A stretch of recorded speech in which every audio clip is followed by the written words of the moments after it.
Admirable, I'm here with Sol and Firebat to round up the day and let you know how the full day went on.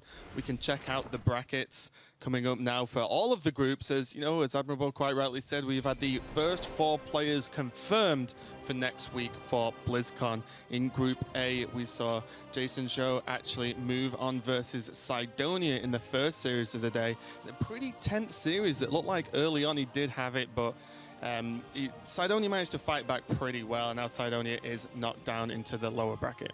Yeah, and Group B, we saw the showdown between BB Gungun and Cheonsu, with Cheonsu coming out as the group winner. BB Gungun will now drop down into the lower bracket, awaiting the victor of Neyman and Hamster. Yep. And then in Group C, we had Dr. Hippie clash against Amnesiac, the young savage. And Amnesiac was able to overtake Dr. Hippie in a pretty tense series, moving on to the group winner, whereas Dr. Hippie is knocked down to the decider match. Yeah, and finally the series we just saw that get finished then was Hot Meowth versus Omega Zero, and Hot Meowth just about clinched it versus Omega Zero in a very tense series overall, and could even see the nerves during his interview. It's just like, I'm just glad I made it. I can get that one done. But let's just rewind a little bit and give a bit more focus on the first series of the day, which was Cydonia versus Jason Show. How did that series go for you, Sol? Yeah, I mean, this group as a whole has been really interesting to me. It was a group where Cydonia had a really strong edge on lineups overall, because not only was he not the player that didn't bring Rogue, he'd actually teched his lineup a little bit to be able to deal with Rogue. And despite him being a huge favorite to come out as the winner in the upper portion of the bracket, Jason Joe has showed that it's not just deck building. You know, you have to have the full package. You have to have a strong lineup construction. You have to have strong play as well, and you have to understand the mental side of the game, how to manage nerves and all that kind of thing. And overall, I think putting all of those things together, Jason Joe has had the strongest complete package, and that's why we see him coming out in winner's bracket. Yeah, and even the series overall, Firebat, you know, at first the Cydonia went down 0-2, and it looked a little bit ropey for him, you know, complete opposite flip for him versus Handsome Guy, which was his first opponent. But, you know, he did manage to fight back, and it was really close. Were there any standout moments in the series overall for you that really decided that? One of the biggest standout moments was the Cthulhu Warrior versus Control Warrior matchup, where Cydonia was on the Cthulhu Warrior and Jason was on the Control Warrior, a matchup that is super heavily favored for the Cthulhu Warrior. And Jason was actually able to overtake Cydonia there by putting on a lot of pressure early, forcing Cydonia into a weird spot. And, you know, a few missteps later, and then suddenly that matchup's out of the way, whereas Cydonia's lineup was so well positioned against Control Warrior as a whole. Letting that matchup through was super expensive for the series. And that's actually exactly the kind of thing I'm referring to. You know, he had the lineup edge there. Yeah. Cthulhu Warrior versus Control Warrior. He's at the edge in that matchup. Jason Joe, 20,000 Control Warrior games. You know how to win some Control Warrior games. Just outplayed him. Yeah, well, the Control Warrior god himself, Jason Joe, is with Frodan to just give his thoughts on the series overall. Jason, when people call you the Control Warrior God, is that an apt title? Do you feel like that's worthy of, or is it even not enough? Do you feel like there's a higher title that you should have? Actually, at first, I really like this title because I play a lot of Control Warriors. So, but a bit more later, I feel like if I want to be a great Hearthstone player, Control Warrior is not enough. I need to learn a lot of different class. It did like to lack of my thought just in Control Warrior. Yeah. And I spent a lot of time to practice it, and I barely can play other decks. Then suddenly I realized, and I try to learn other classes. Then make me to BlizzCon, I think. Yeah. Do you agree with what everyone's saying, that, you know, Cydonia was pretty favored, and, you know, you basically were able to get a win because of a big mistake on his end? Yeah. I think he is in favor, but I thought it was a mistake at first. But after we finished the game, I talked to him, and he said because the army is too much for me, and he think if he Shadow Slam his own consume, he might be like think the match still be even, so he just take the risk. Maybe hope I didn't get the Tinker Master. I think it makes sense for me because he has his own understanding. It's not like he is a trash player or something like that. He practiced a lot and he has his own understanding of game. I think it's not that bad. There you go. There you go. I know Sidonia definitely got a lot of flack from that from other players, especially on social media. But even Jason So defending him, so job well done. Yeah, he did practice a lot, so I think it's understandable. Yeah. Now, you know, there were two people who won that series. You won, of course, your best of 7. Congratulations. Yeah. But I also made a friendly wager to Firebad, who was so confident in Sidonia that he bet me some money on it. And you know what? I want you to have it. Oh, thank you. So here you go. I should give On your you next stream, $5. On your next stream, your top donation, you can thank Firebad. Oh, thank you, $5. Correct. All right, well, thank you so much for joining us, Jason. Congratulations. What's it like, man? You're going to the top 8, going to play on the big stage. You excited for it? Yeah, I'm excited for it. This is the first time I've been to BlizzCon. I think it would be a big party, and it's time to like prove myself, my understanding of Hearthstone. Yeah. All right. I was looking forward to like get to the first champion for China. You can do it, man. Good luck, Jason, and congratulations. Thank you. Back over to Raven. Thanks a lot, Frodan. Some great words there from Jason's show specifically. It was definitely fun to listen to. Yeah, I think what's amazing to me is that Europe has become such easy pickings for the American members of our caster crew. They've just turned on each other now. They're just firing shots. Yeah, so really great words there to get some insight into his series. But moving swiftly on, we did have the second series of the day, which was BB Gungun versus Chonsu. And this is one of the series, at least I thought, that there was no particular favorite for me. I thought it was going to be a very even series. And it was a relatively close one, but Chonsu did end up taking it and booking his spot next week to BlizzCon. Yeah, first thing that really leapt out at me of this series was something that we saw in the interviews with the two players, where Chauncey was actually talking about how he felt like him having Dragon Warrior was a big advantage in this matchup, whereas BB Gungun actually singled it out as a potential weak spot. And as you saw there, the Dragon Warrior dropping the Ragnaros on the board was able to pick up a win very quickly. So maybe that one did swing towards Chonsu. He had the right read on the lineup situation, was able to take it down in the end. Yeah, who are you with on the Dragon Warrior thoughts there, Firebat? Benefit or negative for Chonsu? I tend to lean more towards BB Gungun's analysis of the situation when saying the Dragon Warrior is not that great of a deck against BB Gungun's lineup, but he was fortunate enough to be able to just get the win on the first run through. Typically speaking, I don't think it's super great against the Zoo Warlock. Yes, but it was enough, and that is all that matters for Chonsu. So he did book his spot. But then we had Series 3, the one we were lucky enough to cast. It was Amnesiac versus Dr. Hippie, America versus Europe, and it was an incredibly close game, even though the score did end up being 4-1 to Amnesiac. Both players played extremely well, but Amnesiac is just looking unstoppable at the moment. Yeah, everything just seems to be on point for Amnesiac. This turn specifically here with the Mana Worm, or this sequence of turns, this is something that you heard Admirable ask him about specifically, and you could hear in the answer that Amnesiac gave just how high of a level he's at when he's thinking about this game. He was talking so many turns ahead, so many possibilities, so many outs. That's really where Amnesiac lives as a player in this game. He's really considering just a wider range of things than a lot of players are, and he's continued his march through. He's booked his spot at BlizzCon for real now, and honestly, I wouldn't want to be the guy standing in his way because he's showing exemplary play in this tournament. I still got that wrong, but moving on. Good try. Thank you. Good try. But no, were you surprised at this outcome, Firebat? I can probably guess your opinion, but what did you think about this series overall? Yeah, I thought it would be a lot closer than this, actually. I didn't think a 4-1 ending was fit for these two guys. They're both incredible players, probably two of my favorite players that I've watched throughout the course of the entire year.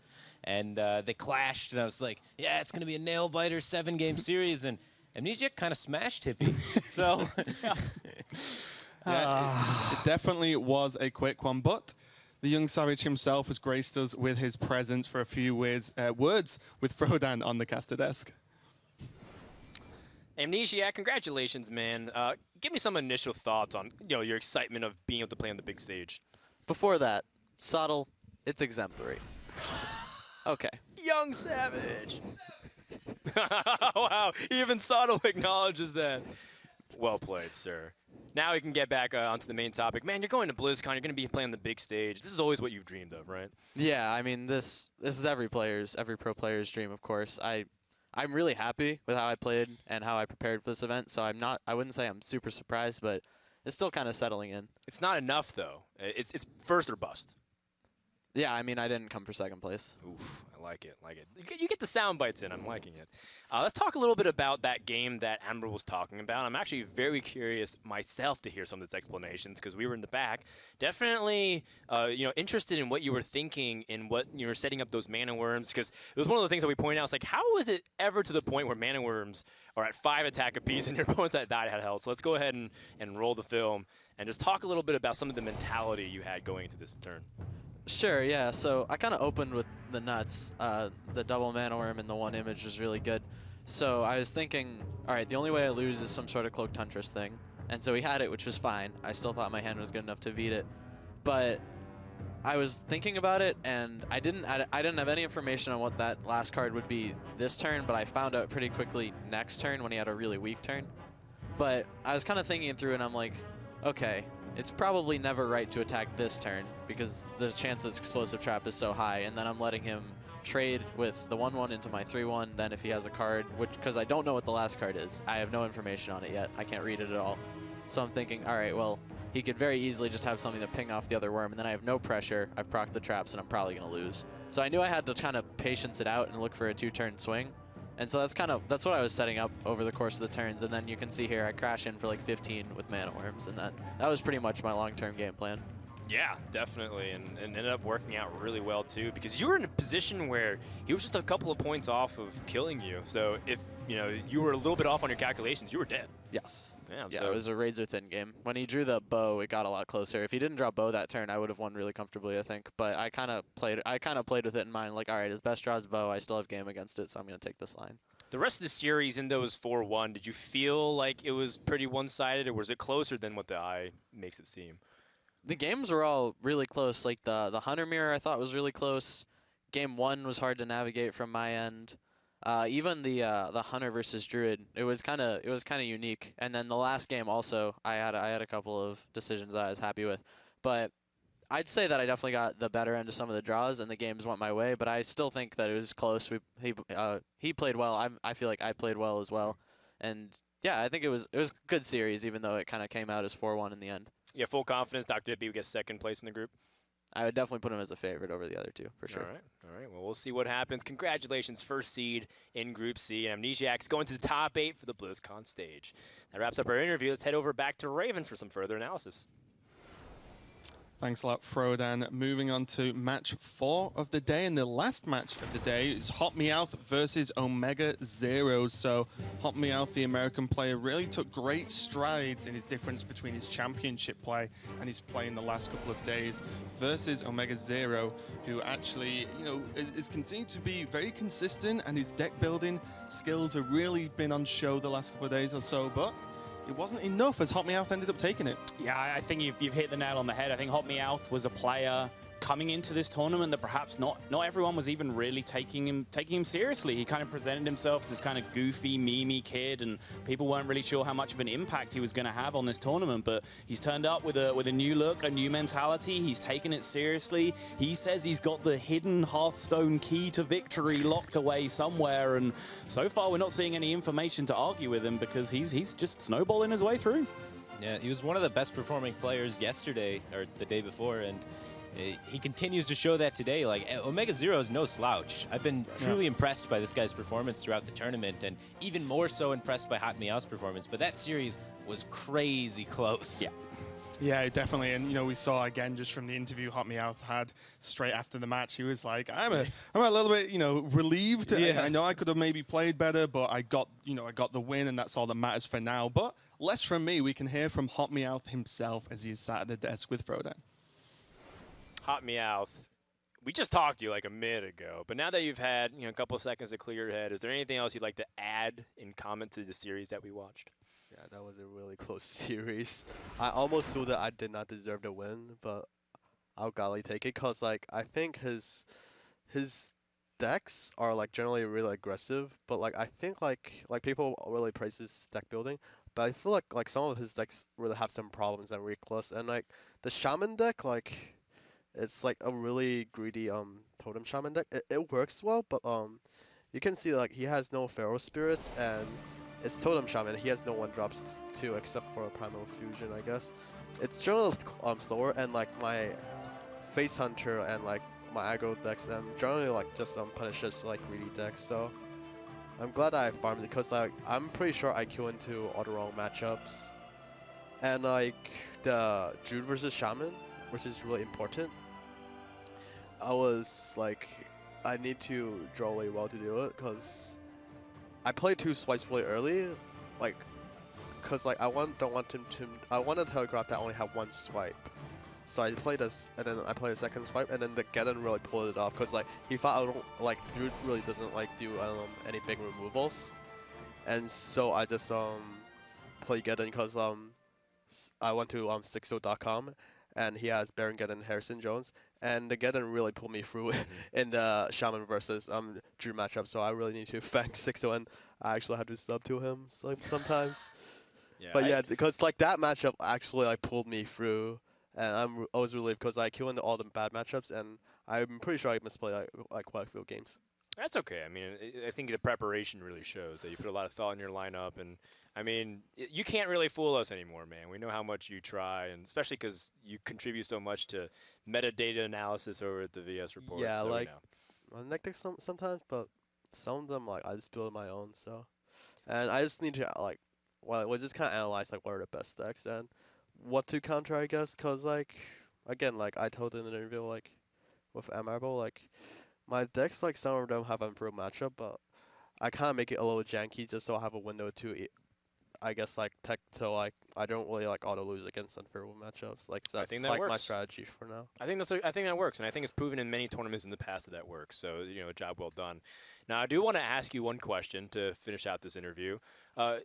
The fact that 2 North American players are able to go through and make up the majority of the quarterfinals currently, is that speaking volumes about the region? Do you feel proud to represent America on top of TESPA and everything else that you're part of? Yeah, I think NA is a really competitive region. Like, I think it's almost on par as EU and maybe even like more competitive. Just cause like every time in a championship, like you don't really see like consistency in players. I think that just shows how competitive NA is. And like so far it's 2-2 today. But I'm pretty sure like BB Gunga and Sidonia, they're really strong too. I'm cheering for them, and I think they can pull through too because they're a really strong player. And also like I prepare for this tournament with Sidonia, so I really want him to prove when he almost got in. So Okay. yeah, All right. I'm rooting for them. Well, really close stuff, and in the end, you're able to take the series. Congratulations. If you're Thank you. going to the top 8 stage, we'll see you there. In the meantime, that wraps up all the interviews for today, so once more, we're going to head over to Raven for some closing words. Thanks a lot, Frodan. Some great insights there from Hot Meowth. We can take one last look at the bracket and how it looks as we are really shaping up this week to, really decide who are going to be the final 8 players that are going to play out on BlizzCon next week. Group A, we have Jason Zhou in the taking the winner spot, so he's definitely going to be there next week at BlizzCon. And Sidonia knocked down to lower with Handsome Guy and Tice to play off for the match against Sidonia to get that vital and only second spot that's left in that group. Yep, sure. And in Group B, we have BB Gungun waiting in the lower bracket finals. Face the winner of Neyman and Hamster. Definitely some questions to be answered for both of those players. Hamster, whether his unique lineup is going to work. Neyman will need to tighten up his play from what we saw from him on the first day as well to push through. And BB Gungun, a really scary opponent waiting for them. Chonsu already at BlizzCon as the group winner.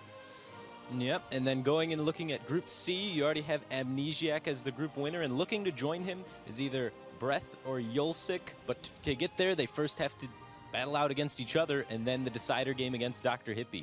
Yeah, definitely a long road to go for those guys. And then finally, Group D, the guy we just heard from on the desk was Hot Meowth, who did take the top spot in that group and then knocking Omega Zero down. But Dione and Pavel have to play off first and then go through Omega Zero if they want that final spot in the group.